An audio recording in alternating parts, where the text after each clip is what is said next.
Assalamualaikum warahmatullahi wabarakatuh. Selamat pagi semuanya. Kali ini kita kembali lagi di pembelajaran IPA. Materi yang akan kita bahas kali ini yaitu pemanasan global. Nah, sebelum masuk ke situ, coba nih saya mau tanya, pernah dengar nggak istilah efek rumah kaca?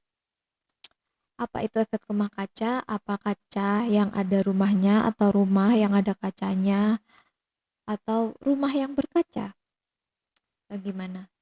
Nah, coba perhatikan ilustrasi berikut.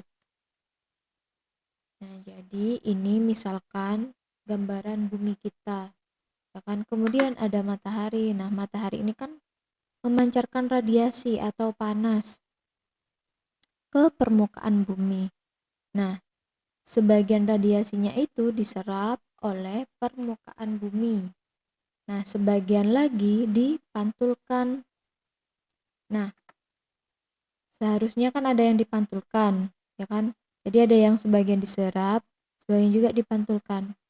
Nah, yang dipantulkan ini dia terperangkap oleh polutan atau oleh gas rumah kaca. Jadi yang harusnya dia bisa jadi memantul, nah dia ini terperangkap lagi di sini oleh gas rumah kaca, oleh polutan. Nah, makanya peristiwa ini disebut efek rumah kaca. Jadi, efek rumah kaca itu bisa diartikan sebagai atau terjebaknya radiasi matahari oleh gas-gas rumah kaca sehingga menyebabkan suhu bumi kita itu hangat. Nah, tadi kan disebutkan bahwa terperangkap oleh gas rumah kaca. Nah, sekarang apa sih? Apa saja sih yang termasuk gas rumah kaca? Jadi efek rumah kaca itu istilah ya. Jadi istilah yang digunakan untuk menggambarkan proses ini. Kenapa istilahnya efek rumah kaca ya? Karena sama kayak rumah yang terbuat dari dinding kaca. Panasnya itu terperangkap oleh kacanya itu. Makanya peristiwa ini disebut efek rumah kaca. Nah, kita lanjut ke apa saja sih yang termasuk gas rumah kaca? Nah, yang termasuk gas rumah kaca yang pertama yaitu yang paling berkontribusi dan paling sering kalian dengar yaitu karbon dioksida. Tentu saja emisi karbon dioksida ini dihasilkan oleh ya knalpot, asap kendaraan bermotor kayak gitu kan, asap pabrik, aktivitas pernafasan juga bisa, dan yang lainnya. Selain karbon dioksida, ada lagi metana. Nah, metana ini disumbang biasanya oleh peternakan, oleh hewan-hewan ternak gitu. Kayak gini nih, ya kan, dari apanya? Ayo kira-kira.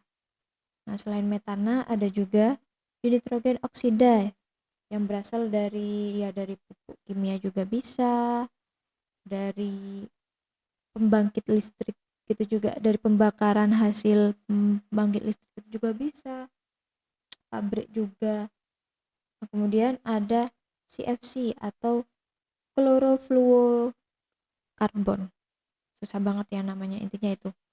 Klorofluorokarbon ini atau CFC ini dia ini dari mesin-mesin pendingin seperti AC, kulkas, nah kayak gitu.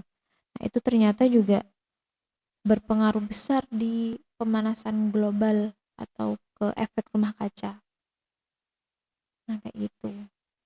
Nah, bisa dilihat jadi panas mataharinya ada yang memantul, ada yang diserap ya kan?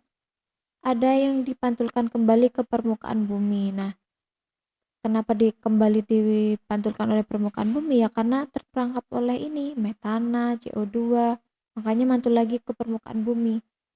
Makanya bumi kita jadi semakin panas. Nah, inilah yang menyebabkan pemanasan global. Jadi, apa itu pemanasan global? Sekian pembelajaran kali ini, semoga kalian memahami untuk dampak dan cara menanggulangi atau mengurangi resiko pemanasan global bisa kalian saksikan di video dan diskusi. Sekian saya akhiri. Wassalamualaikum warahmatullahi wabarakatuh.